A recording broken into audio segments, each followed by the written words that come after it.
All right, Facebook, or I should say, good morning, everyone. Thank you so much for attending the Business Heroes podcast with yours truly, Mia Pyle. And actually, usually we do this podcast, myself and my husband, but he is not able to be with me today, but he will be back by the grace of God. And so I look forward to doing the show with him. So hopefully you have clicked on this show because the title really caught you, right? What I learned from losing my mind, what I learned from losing my mind. And I just want to let you know that this is going to be a very relaxed, you know, I don't know, what would you call it? A master class or a interview? I'm not sure which one to call it. Maybe all of the above. But I really felt a burden to share this information because I am a mental health coach and consultant. I'm the co-founder of Pain Unwasted, where we help families and individuals learn how their pain is not a waste, their trauma, and turn that into power. And here at this podcast, we pursue business heroes who are pursuing purpose, profit, so that they can change the world for good. And a big part of that is being able to be transparent about your mental health. Okay. And so I am so glad that you are here with me today. Again, my name is Mia. And listen, what the information I'm going to share with you is real information. Okay, let me just show you something really quick. Do you see this picture? This is me. I'm going to say 5 years ago now. I literally was in a behavioral health hospital. Okay, things had gotten so bad for me that this was where I lived. Okay, and if you're watching this show and you're like, oh my goodness, somebody's actually going to tell their real story about what it was like to live in a mental health institution. Oh, yeah, absolutely. It was me. I'm going to tell you what it was like, what happened, how I got there. And I believe that you're watching this today because you know someone, right? You know someone where things are not quite right for them. Maybe they're struggling, they're battling. You're seeing signs and symptoms that something's going on with their mental health. And maybe you do not know what to do. Or you could be that person where you yourself are struggling and you're like, man, I feel like I'm losing my mind. What is this about? And so I'm glad either case that you're here. I do want to say that if you are feeling suicidal, I want you to reach out to an amazing resource. It is 988, okay? And you can literally text that number or you can call that number and there will be professionals there waiting to help you. And if you don't need that number personally, still put it on your refrigerator, so that somebody in your home that may be struggling can have access to that number. Listen, the statistics tell us that 1 in 5 people are actually battling with their mental health. And honestly, I believe that statistic is going to be updated, that the number is more. Okay. But right now, 1 in 5 people are battling with their mental health. And so I always ask the question, how many people live in your home? How many people live? I mean, how many people do you work with on your job? Unfortunately, we are seeing in the news of people who have made decisions to end their life or to end someone else's life. And in many ways, I really hate that because I feel like the news really trivializes mental health and they make you feel like every person that has a mental health challenge is going to kill everybody around them, is going to, make some big scene. And I want to ask you this question right now. And if you're watching, go ahead and put it in the chat if you would like to. I want to know, when you think of mental illness or mental health, like what comes to your mind? What picture comes to your mind, or what words actually come to your mind when you think about mental health or mental illness?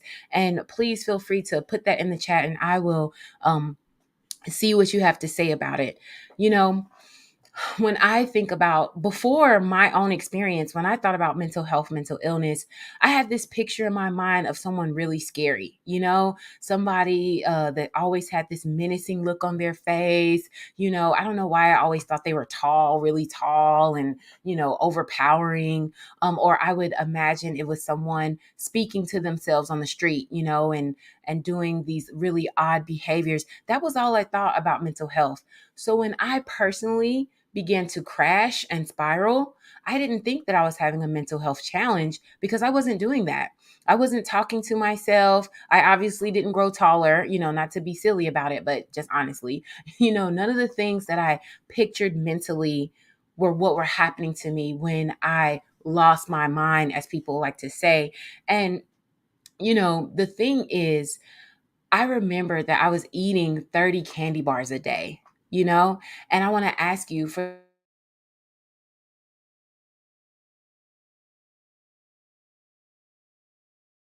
my family concern when they saw all those wrappers in the trash can, and they didn't know, like, okay, I know she likes chocolate and everything, but this is a lot.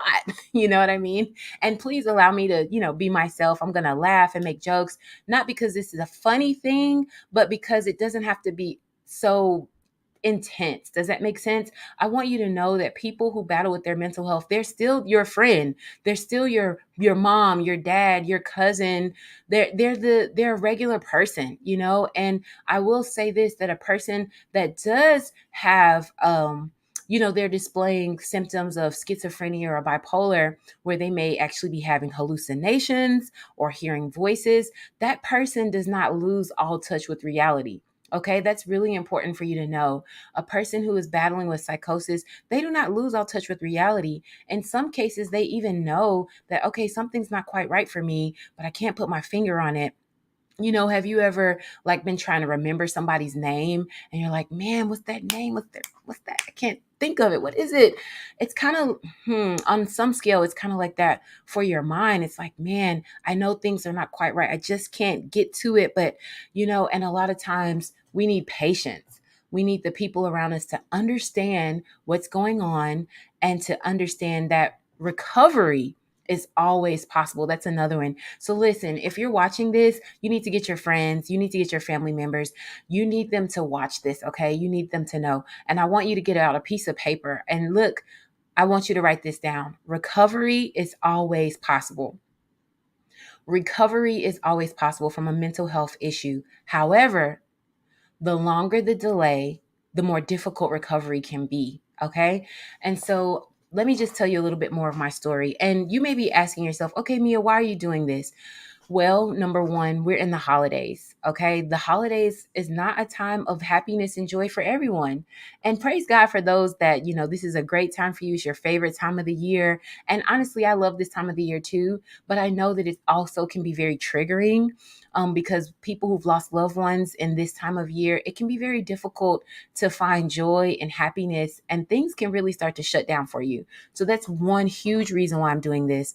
Another reason that I'm doing this show today is because I wanted to do this actually a long time ago, to be honest, but I didn't. I'm going to be honest. Can I be honest with you all? Can I be honest and say I didn't all the way have the courage, even though I share my testimony all the time. I talk to people all the time. But as a professional, a person who was once a principal, a person who was a missionary, who traveled all over the world, I've seen people get baptized. I've done lectures, plannings for businesses. I still struggle with the stigma of mental health. And that's a big one. Okay, so what is stigma? Stigma is how you think about something. And a lot of times, I ask you the question, what do you think about when you think about mental illness or someone battling with their mental health? There's a lot of stigma. Think about this. This is what it would look like. If a person told you, man, I just got a cancer diagnosis, a lot of times people are going to have a lot of empathy. They're going to be sad. They're going to be praying. They'll feel, as long as the permission has been given, they'll feel comfortable to bring it up at church and say, hey, pray for so and so. They got a cancer diagnosis. And then what's going to happen? Out comes the casseroles. People are going to bring them food and juice, right? And, they're going to, spend time with them. But what happens if a person says, man, guys, I just had to spend, 30 days at the mental health hospital? Or, wow, I've been recently diagnosed with depression and anxiety. You know, a lot of people are going to be like, ooh, okay. You know what I mean? If you were to say to a person, wow, I really feel like, I've been hearing and seeing things, I'm really struggling with whether or not they're real. And people are gonna be like, all right, how soon can I get up out of here? That's kind of the response when we think about mental health and mental illness. And that right there is the stigma. And let me just add to it how much more stigma when it's in the church and in spiritual communities, where there's this idea that when you're battling with your mental health, it's because you have a lack of faith, or you are experiencing demon possession. And honestly, there is a difference between demon possession and having a mental health illness. And I can say that as one who's been a missionary, who's actually seen and witnessed people be demon possessed. Okay. And I've seen and worked with and also been having a mental health crisis, and it is different. Okay. Now, I'm not trying to say that the devil is not an opportunist and he will try to use people who are at their weakest point, but let's just take the elephant out of the room and say, how many times have you been really hungry and now somebody's coming to ask you for something and you snap, and there goes Satan using you to get an attitude or get upset and angry and to, show your true colors, right? Because you are angry or tired or sick. So that's what I mean by opportunist. Like, I really do believe that as a Christian, I believe that there is a enemy of your soul, and the Bible speaks about it, and that he walks around as a roaring lion seeking whom he may devour. And so a person battling with their mental health is at risk for being attacked by Satan, being bullied by Satan. But this just means that those of us who have gotten a little bit further away from our mental health challenges, can be there to be of support and to be of help. And those in our Christian communities that say we believe in prayer, we can do that. But I digress. I've been on a little bit of a soapbox. Can you tell? Can you tell? Okay, so listen, let me tell you a little bit more about my story. So, like I told you, I was a teacher and I was a principal. I helped to found a school. It wasn't just me, okay? It was a team of us working really hard and diligent to establish a school in the rural South. It was an amazing opportunity. And honestly, I love my work. How many of you love what you do? Maybe you're in school, you work for the church, or, you just work for a really cool company, or you have your own company. I loved what I did. However, I became a mom. And honestly, I'd been married for 10 years and I didn't want to have kids. Not because I didn't think kids were cool. I worked with them all the time. I love children, but I had my own unresolved traumas. You see, I had grown up with a rough home. That's how I'll put it. And not only that, I'd also experienced sexual trauma. Okay. And not only that, but I had a beloved family member who had been abducted, right? And they had been raped, left for dead on the side of the road. And even though we got that family member back, things were really different for them. It was like a nightmare watching them heal. So these are just some of the traumas in my background. And as you're listening to me, I want you to think about for yourself, take that deep breath. Have you experienced trauma in your life? Have you been a victim of sexual trauma? Have you lost a loved one? Is there somebody in your life that has treated you badly? Have you had unanswered questions? These are all things that can be in the back of your mind that are not being dealt with, that can show up later in your life. And so that is what was happening for me.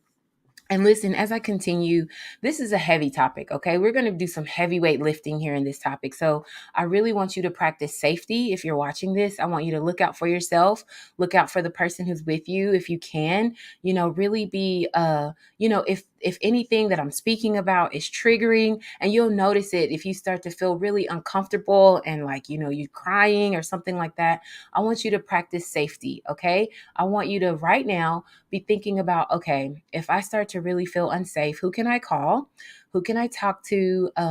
I love grounding techniques. They're amazing. And I do think I'm jumping all around, but I just want to insert this and say, grounding techniques have to do with your senses, and it's nothing new age. It's definitely helpful. It has to do with your physiology. What you're going to do if you're feeling triggered, you're going to take deep breaths, right? Okay, you're gonna do you have something that smells good that can help you just kind of remind yourself that you're here in the present and not in that time? I love essential oils and smells. Here I have some stress relieving tea tree. I can just do a spray, right?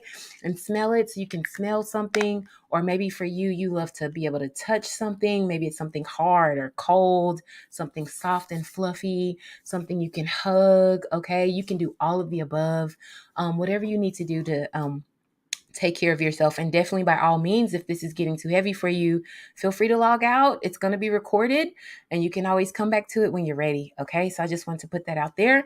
Also, just once again, remember, we have resources. So if you feel like there's no one around you that you can count on or you can talk to, you can definitely call 988, which is a helpline and a hotline. And I want you to know it's not going to be a thing where they just come to your house and drag you off to the behavioral health hospital. Okay. It's not like their goal is to get you from a hot moment to a cool moment. Now, there are times when people do need to go to the hospital, and it's about keeping you safe and those around you safe. And I want to say a lot of times, it's been helpful. Like going to the behavioral health hospital for me was so helpful, you guys. But I'm going to get there. So let me go back to the point. I'm telling you the story of how I got to the behavioral health hospital. And this picture that you're seeing is actually me the day I got out. Okay. And so, when I got in, okay. So I told you that, there was trauma, the situation with my family member, and all of that's in the back of my mind. But now, fast forward, that's years and years and years ago, okay? And here I am, I'm an adult in my mid 30s at that time, and I have a newborn baby. And I don't realize that even though I've done testimonies and things like that about my past, that hey, I've got some unresolved junk in my head that is bothering me. And I've got this newborn baby and I am not sleeping and I am not eating well. And my husband, like everybody else's, has to go back to work, right? And I worked for a wonderful job. So they gave him a lot of time to be with me. But there's only so much time you can be off, right? And so I'm home alone with this baby and I'm like, what is going on? Like, I love my baby. I'm happy, but I'm scared to death. Like, I don't want anybody to touch her. I don't want anybody to look at her. I don't want, I'm afraid. I started having these thoughts that somebody's going to break into the house and steal my baby. And then I'm thinking, who's touching my baby? Who's here? And it was really intense for me because I want you to know that these thoughts were so real, just as real as I'm here talking to you right now. It can be very troubling because, on the one hand, my brain is telling me that, Mia, it's just you and the baby, everything's fine.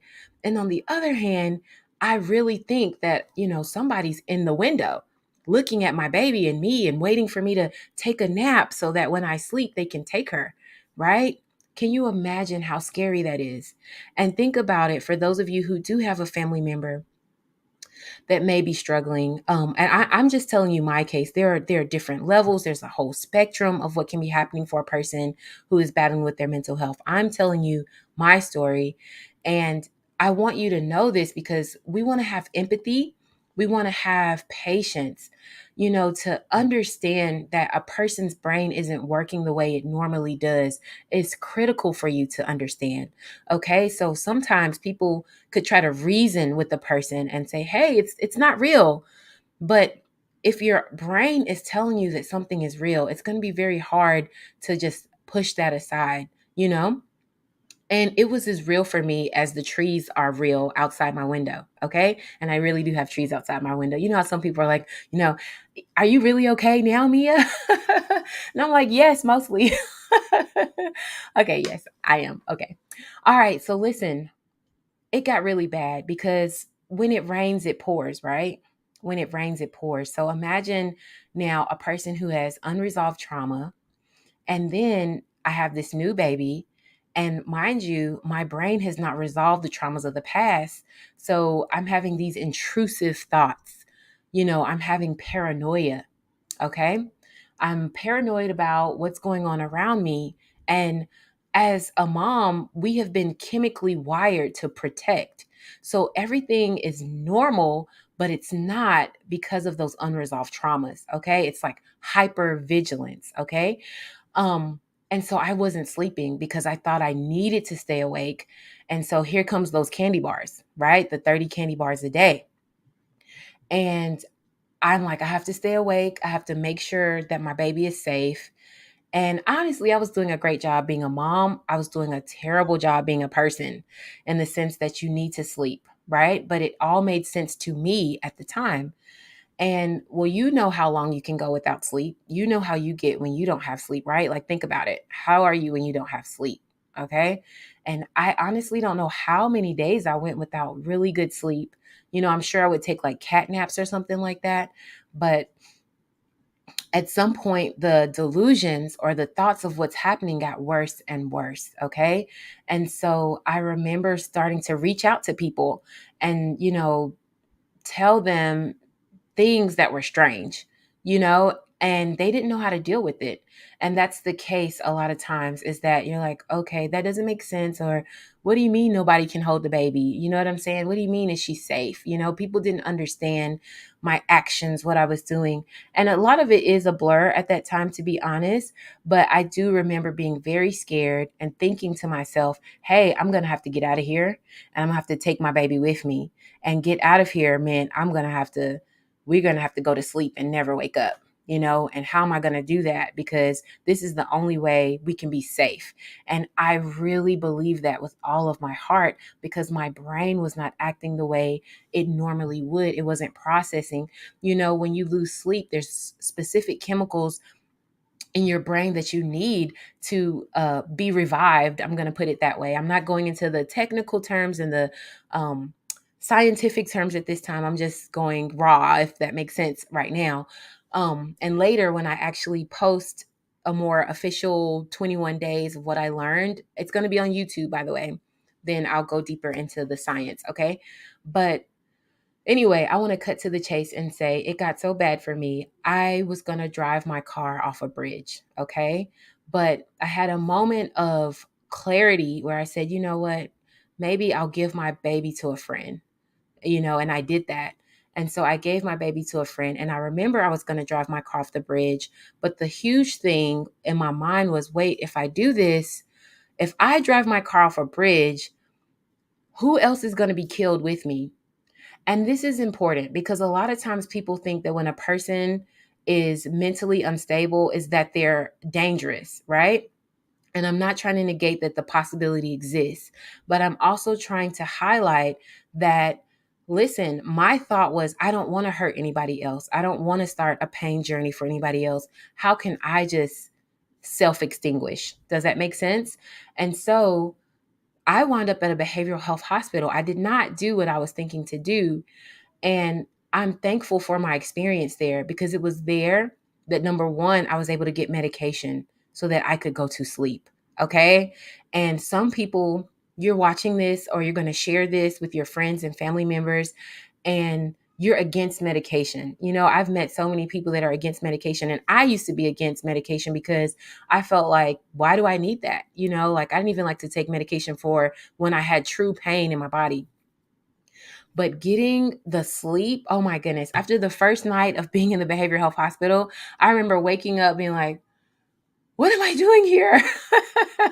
You get what I'm saying? Like, I feel like the Mia that I was had come back, like, what am I doing here? What in the world? Where am I? Because I had gotten just one night of sleep.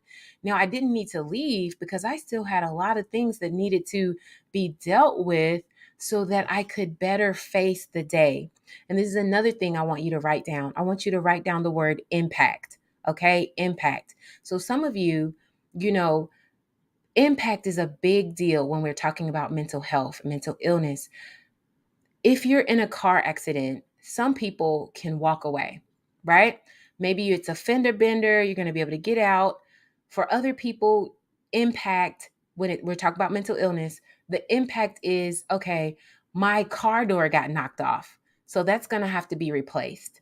And for other people, impact is, my car was completely totaled. We're talking about mental health, okay? My car was completely totaled and I'm going to need a new car. Okay. So when you think about your loved one or think about yourself, how have you been impacted? Have the things in your life been of such that it's just a fender bender, in the sense that, you know what, I just need a few tips and tools to know how to manage my anger or my stress, and I'm going to be all right. I'm going to be able to walk away from this accident. Or has the door been torn off your car and you're going to need more help? You can't put the car door on yourself. You're going to need more assistance, maybe a therapist or a mental health coach or a group program, or possibly some medication for a little bit of time so that you can be better, right? So that you can get that new car door? Impact. Or has your car been totaled? Has your mental health been totaled, but you may not even realize it? Some people, they're like, no, my car's not totaled. I remember our car got totaled one time, and I was like, no, I'm thinking when a car is totaled that it's all crunched up. Okay. I'm thinking like that. But no, your car can be totaled without it being crushed. All right. And so maybe you're watching this and you don't realize that your mental health has been totaled. And what does that mean? Well, it could mean a lot of things. It could mean that maybe you actually would benefit from some serious psychotherapy, um, mental health coaching, some therapeutic tools and tips. Like, you need all of the above. And for some of you, it may actually mean that you need to go ahead and go to the hospital so that you can be safe and so that the people around you can know that you're safe. Okay. And so that is a really big thing. I'm not here to diagnose. I'm just sharing with you an idea, okay, when we're talking about mental health and mental illness. And I don't want you to be afraid of the hospital. I will say that, every hospital is not created equal. And there are some hospitals where the people actually care and they want to see you do well. And there are hospitals where they don't want to see you do well and they're just there and they're tired. And, it's always better that if you believe that you're unsafe to go to the hospital still, even with those possible dynamics, okay? Because you want to live to see another day. And I just want to insert this, live to see another day. When I was in my mental health challenge, I did not want to see another day because I truly believed that things were not going to get better. I had no hope. I thought that, things were not going to get better for me, for my daughter. And I just wanted to get out of here, and I thought that was the best idea. But I want to encourage you, live for another day. And you know what? If I start crying, my little makeup's going to get all messed up, but that's all right. But I'm passionately telling you, live to see another day because it does actually get better. Look at this, okay? You see what I'm doing? And I feel like this is just the raw version of my 21 days, but it really does get better. You see that picture of me? You see the difference? Okay. Like, I got out of the mental health hospital. I was able to go to a depression recovery program. I did so well in my depression recovery program that they were like, can you teach this? Can you become like the facilitator of this program? Because you're obviously having an impact for good now, and we want you to do this. Meanwhile, I'm like, I don't even know if I'm okay now, right? But in any case, it was powerful. Like, we're talking about pain unwasted now. That's our organization. You see it on my wall, right? Pain unwasted. And look, I want to just bring myself back to, let me just remove this. Okay, look, I want you to look at me. Listen, it can get better for your family member, for yourself. It can get better. Things can get better and they will get better. Okay. But you've got to get the help. It's not going to get better if you just continue as you are. And this is what I want to say. And this is very controversial, but I'm going to say it. You are not crazy. You are ill. For your family member, you're watching them. If they're struggling, I need you to know they're not crazy. They're ill. Okay. This is what crazy is. Crazy is doing the same thing over and over and expecting a different result. So how many people are doing the same thing? They hate it, but they're just continuing to do the same thing over and over, expecting that one day it'll be different. That's crazy. But hearing voices, seeing things, or being extremely depressed to the point of not wanting to be here, that is not crazy. That is called a mental illness. That is called, I'm ill, I'm sick, and I need help. What do you do if you have COVID? What do you do if you have a flu? You get help, right? Whether you're going to just go to the grocery store and find some things that you need, or you're going to get some herbs.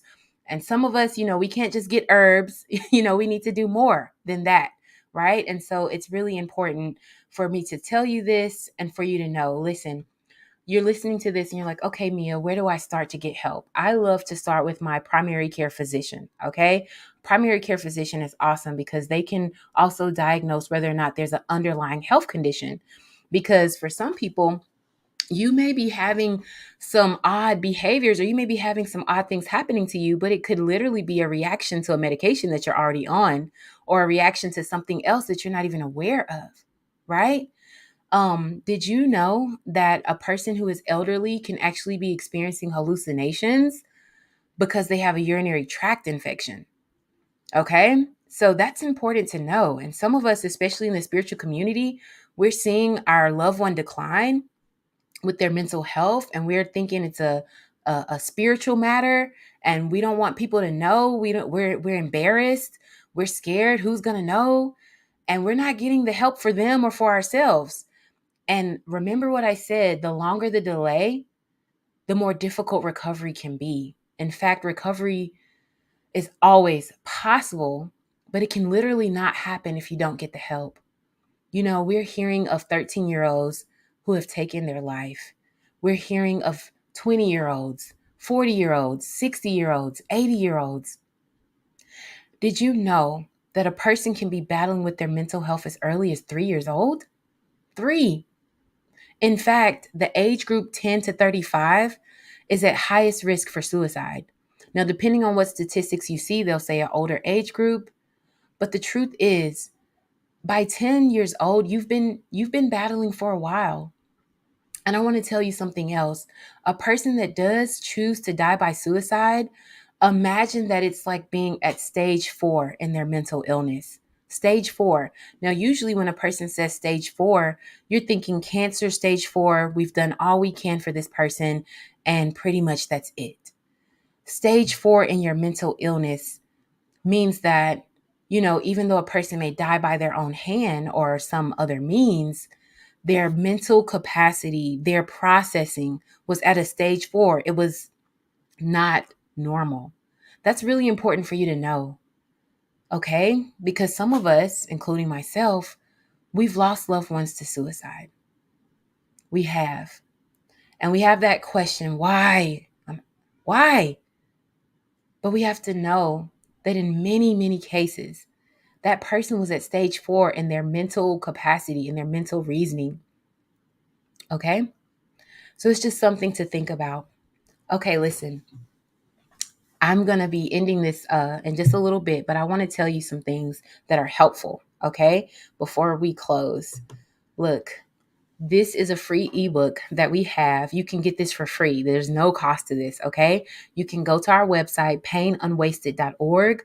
Also, if you're interested in having me do a presentation or classes with your family, with your church, with your business, you can go on there and see how to book me for an event that you have, okay? And I want you to use that resource, okay? But also here you have the free ebook on conquering negativity. This is a brain exercise that you can do to actually have a turnaround. And it really does work. Now, when I say a turnaround, I want to preface that, or I want to say, listen, I'm not promising you that, okay, once I do these exercises in this book, I will no longer have schizophrenia or I'll no longer be depressed. Listen, think about it as a mental illness. There are certain levels of intervention that you may need, okay? And this is just a part of a big plate of things that you can do to feel better, but it does not take away the need for getting medical help or professional help, okay?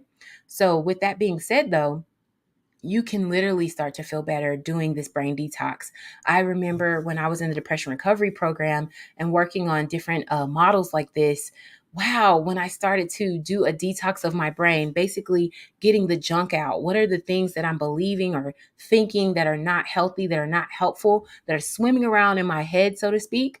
Being able to get it down on paper and bring it down to size and be like, wow, that's in there, you know? And may I be crude for a second? Kind of like having a good bowel movement, and you kind of like look back and you're like, oh, wow, that was there. Okay, I'm just being honest, like, let's just be real. It happens. It happens to your brain. And so being able to do the detox will be helpful to you. All right. So then in this same detox, you're going to learn how to actually have gratitude and think about things that you're thankful for, things that are helpful to you, things that are helpful for your family. And so I want you to go on the website, painunwasted.org. You can get that for free. You can share it with people, okay? You can print it out. You can take yourself on a 21-day journey. And this is a really great self-help tool in addition to other things you may need. All right. Another thing I want to tell you, and my husband will be proud of me because he told me to tell you about our mental health, empowerment, and responsiveness training. So, this is a more official training. This is where we do go actually more into the science. We also talk about specific strategies on how to help a person that may be battling with their mental health. Okay. So, if you're watching this and you're like, man, I really want to know what are the steps to be able to help someone who's battling with their mental health, there are actual concrete steps that you can do to help keep the person safe, to help assess whether or not they actually need to go to the hospital or to the doctor, or leave them alone because it's not really that serious right now. Does that make sense? So you actually can learn how to do that in the mental health empowerment and responsiveness training. But another thing I love about this course, and it is an online course, so you can take it at your own pace, you can do it when you're ready, is that it also talks about how to explore your own mental health journey. Where are you in your mental health wellness and well-being? Okay.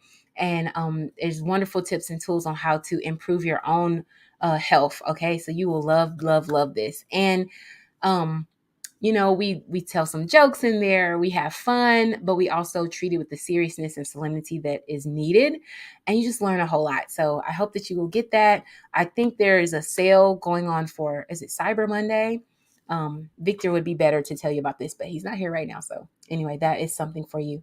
Okay, listen, before we go, I do want to give you just a mnemonic. It's called algae. Okay. And algae stands for ALGEE. ALGEE. Okay. Not like algae of the sea, but ALGEE. So when we're talking about algae, we are thinking about how am I going to help this loved one? Okay. A stands for assess for risk of suicide or harm. A. Assess for risk of suicide or harm. How do you do this? Basically, it's really asking the question. You talk to your loved one and you say, I am noticing that it looks like you're not sleeping. Or, man, I noticed that you are skipping meals. You haven't been eating like you usually do. Or maybe it may be, uh, wow, I've observed that, you're not necessarily taking care of your hygiene like you usually do. And I just want to talk to you about it. Like, how are you doing? So that's a part of your assessment. How are you doing? And then you actually ask the question, I want to ask you this question. Are you thinking about killing yourself? Are you thinking about dying by suicide?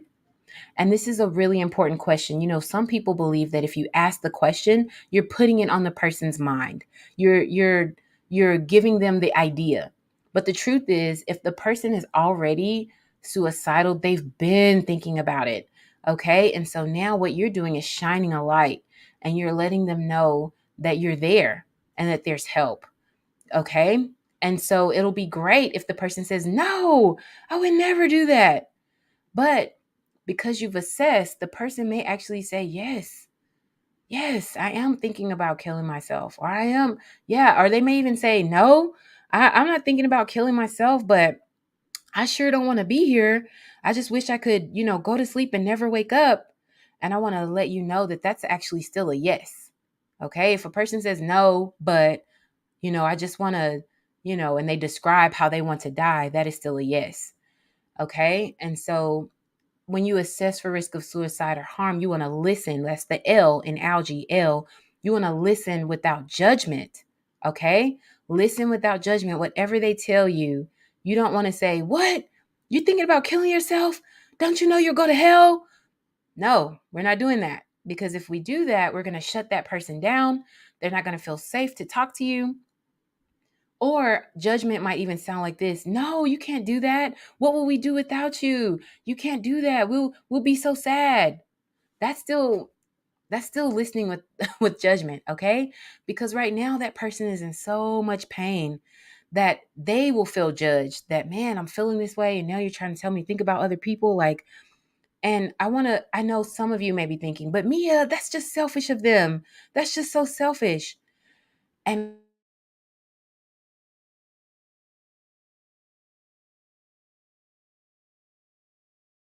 the same is how it would work if they're in stage 3 or stage 2 or stage 1. And so release expectations for the person to be what you've always known. Okay? So you're going to listen without judgment, and you're going to give reassurance. That's the G. So remember, A is assess for risk of suicide or harm. L is listen without judgment. And G, you're going to give reassurance and information. Okay. So the G is going to sound like this. Wow, I am so glad you told me. I'm just so glad we're having this conversation right now. You hear the difference? You're keeping the door open by giving reassurance. It may also sound like this. I'm just so glad you told me. A lot of people are battling with their mental health. A lot of people are struggling right now. You're not alone. You see how I just gave that information? I gave reassurance and I gave information. I'm so glad you told me. Reassurance. A lot of people are battling with their mental health right now. That's information. Another thing you can do is now E, and that is encourage appropriate professional help. Okay, so remember, A, assess for risk of suicide or harm. L, listen without judgment. G, give reassurance and information. And E, encourage appropriate professional help. And so that would sound like this. you know, Based on everything you're telling me, let's say they weren't suicidal. Let's say they said, no, I'm not suicidal. I've just been really down. I've been drinking a lot. I've been just going out partying, but nothing helps. So you listened without judgment, right? And then you gave them reassurance and information. Wow, I'm just so glad you told me. A lot of people are struggling. E, encourage appropriate professional help. Have you thought about going to your doctor and telling them about how you're feeling? This is you encouraging appropriate professional help. Have you thought about joining a support group that deals with eating disorders? I want to encourage you to call your doctor and have a conversation with them about what you're going through. Hey, I can be here with you right now. How about you call them? Can we call your doctor now and find out when you can get in to be seen for what you're saying? You hear how you're encouraging appropriate professional help? Okay, the last one is E, encourage self-help strategies. Okay. And so self-help strategies can work for anyone. They really can. Depending on how serious the issue is, though, it's not the only thing that you're going to encourage. It's just one of several things that will be encouraged. Does that make sense? And so that's where, when we talk about self-help strategies, I'm pulling up my free ebook where you can say, wow, I was watching a live, and the young lady was actually talking about how she was in a mental health hospital. She was suicidal. She'd experienced all these things. And she talked about self-help strategies. And there's a book called like a brain detox where you can actually help your brain to have better thoughts, and it's exercises. She takes you through it one by one on what you can do, and she said it really worked for her. I think you should use this book. Man, go on her website. Let's go in there now, right? Or, and I want to just, highlight myself. There's other amazing strategies. Something as simple as going for a walk, okay? Where, hey, let's start a thing where we go walking every day or every other day, right? Which, by the way, is also giving the person something to look forward to, okay? And you want to keep your word. You don't want to say you're going to do something and not do it, all right?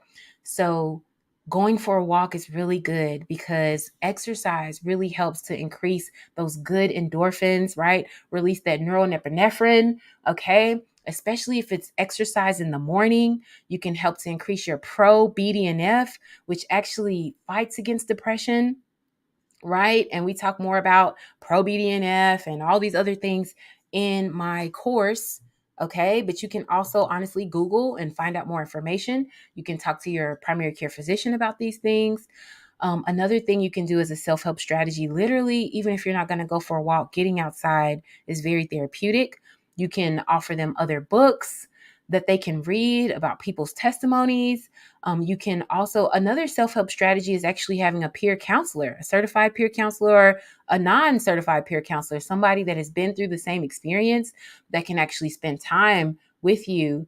That you can know that, hey, recovery is possible. Look at this person. They're in recovery. They're in recovery a little bit ahead of me or way ahead of me. And that's encouraging, right? Another thing that's a really great self-help strategy is just being able to talk to a friend. someone who's non-judgmental, someone who will listen to you and spend that time with you, letting you get your thoughts out. A really great one is journaling and art. Okay. And art is amazing. And you can, I mean, literally, you can break out the crayons. Okay. You can break out your paint from the Dollar Tree or, some more expensive place like, okay, I won't call names now that I said it's expensive. But anyway, you can just, Target, whatever.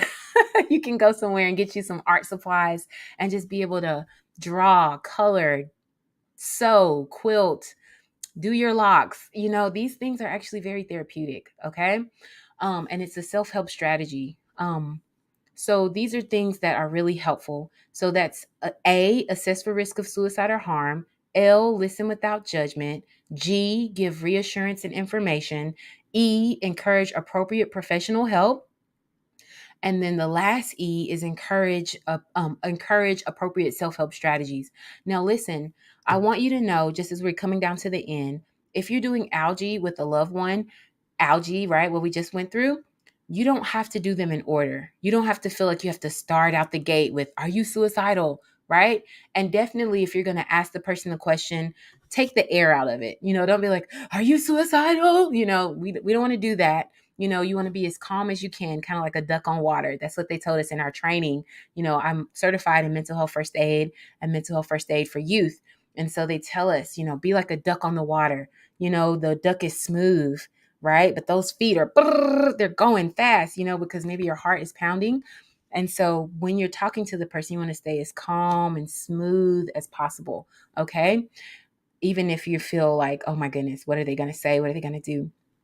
Another thing that I want to tell you is that if you don't feel like you can do the assessment, try to find someone that person trusts, right? That can do it. Because, honestly, some people, we are seeing things that are happening to them or for them, but we're just not the person. We're just not the person that can help them because maybe there's bad relationship between the two of you, or maybe there's something going on. You feel like you don't have the bandwidth to do it. Find a person that that person can trust, that can be of help. Does that make sense? Okay. Um, so now, where am I? I want to just tell you that, look, get the ebook. It is really amazing. Do the training.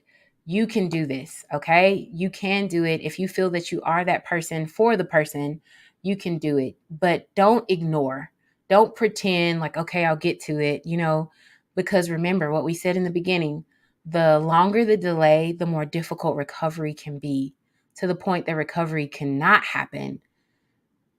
And, sometimes when we do see people that are in stage 4, they've been ill for a long time. They've been ill for a long time. Person who dies by suicide, they've been ill for a long time, most times. Okay. All right. I want to just go through my notes, make sure I told you everything. So let me tell you this. I'm going to start a YouTube series, okay? And I'm still praying about whether this is going to be a everyday post or if it's going to be a weekly post. So you guys, you can let me know in the chat, what you think I should do. If it should be a everyday or a 21 days straight, or if it should be like, 21 weeks straight. I'm still trying to figure out what I'm going to commit to, because I like to keep promises to myself, which is also a very good mental health strategy. Okay. Keep promises to yourself.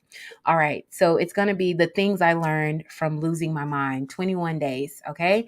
And so every day I will be posting, or every week I'll be posting things that I learned from my experience. And so it's going to be more, organized, as it were. I feel like today I was just on a lot of soapboxes because I'm very passionate, but it's going to be things like fighting to stay in the present, getting sleep, eating well, learning that it's okay to not be okay, remembering what kind of support you have, the importance of having a positive imagination, art, all these different things. I have like so many things that I learned, but I'm going to be breaking it down, why these things were helpful, why they were important, and why they work. Okay. And so you definitely want to tune into that. If you want to know when that actually launches, then please like and subscribe once this comes to YouTube. Okay. Ring the bell for notifications so that you can know when it's happening. And I will be sharing those, and it'll be free. It's not going to be something that is charged. And so yeah, you're going to love it. All right. It's going to be really good. Okay. I hope you have enjoyed this series. I hope you've learned something. You'll excuse me if I was kind of all over the place. I'm really passionate about this subject, because I know that people can get better. You really can get better. You really, really can. Like, if you had told me when I was in the behavioral health hospital writing with my crayon and my blue jumpsuit, let me take you back to the picture. I didn't think things could get better.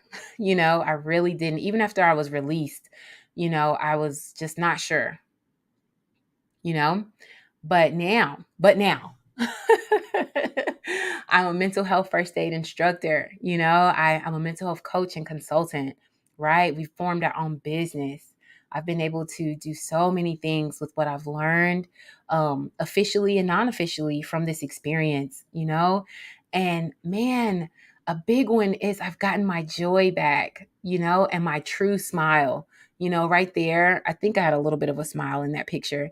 Um, but I was so unhappy if you look in my eyes, like it was like, I'm just not sure, but now, man, I didn't think I'd get my joy back and that it would,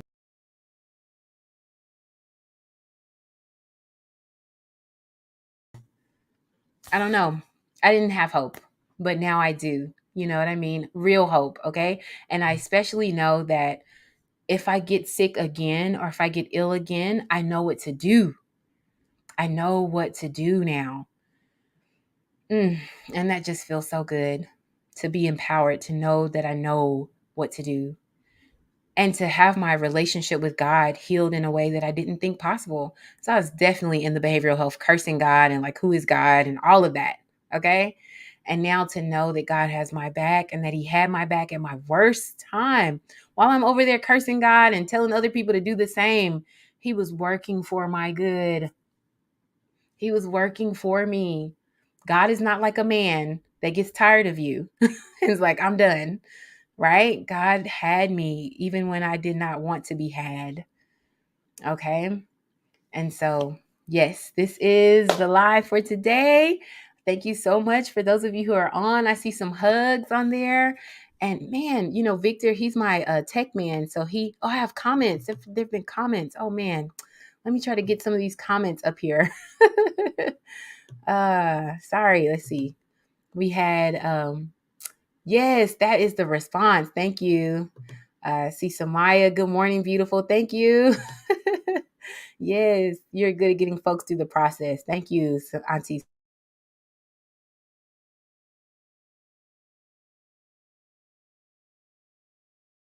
He usually helps me with my little tech here. Sometimes I'm yay, Katrina. Thank you. Wonderful lesson. Oh, I love you too. That's like my wonderful sister-in-law. I love her. She's so awesome. Yay. Regaining Raven. Oh, she's powerful. She's been on here. Y'all look for Raven's show. She was like show number 1 or 2. She's an amazing lady. Okay. Thank you for coming on, Raven. Raven, I met some people yesterday that want you to come and speak. Okay, so we gotta talk about that. Anyway, I'll come back to it. Yes. Okay. Awesome. Thank you all. Thank you so much for your comments. I see them. Yes. So share, like, subscribe, and look out for the 21 things I learned from losing my mind, so to speak. The 21 things I learned. Okay. It's going to be amazing. All right. I'll see you next week for the Business Heroes podcast, where we will be highlighting a business hero who's pursuing purpose and profit and passion so that they can affect the world for good. And yeah, see you next week. Awesome.